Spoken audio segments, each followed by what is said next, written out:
خدا در اجرای وعده به ابراهیم دادهش یاری رسانند.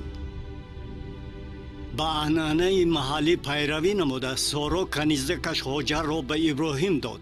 ابراهیم با هاجر خوابید و هاجر حامله شده پسر زایید.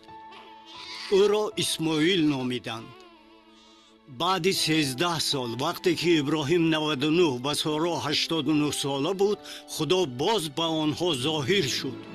او گفت که آنها پسردار شده او را اسحاق نام میدهند. باز خدا به ابراهیم گفت در حق اسماعیل من او را برکت میدهم، ولی عهدم را با اسحاق برپا میکنم که سارا او را سال دیگر در همین وقت میزاید. بعد سال سارا اسحاق را پسری وعده شده را تولد کرد. به تصویر نگرید. آیا ابراهیم و زنش را میبینید که با آسمان شبانگاه مینگرند؟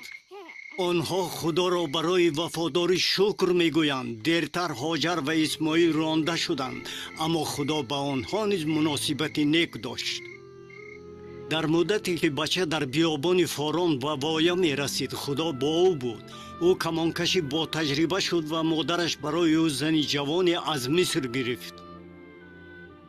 اسماعیل پدر خلق عرب شد که خدا با آنها برکت‌های بسیار داد. اسحاق باشد در خانه مانده چاروا و رمه‌های پدر را بانی می‌کرد.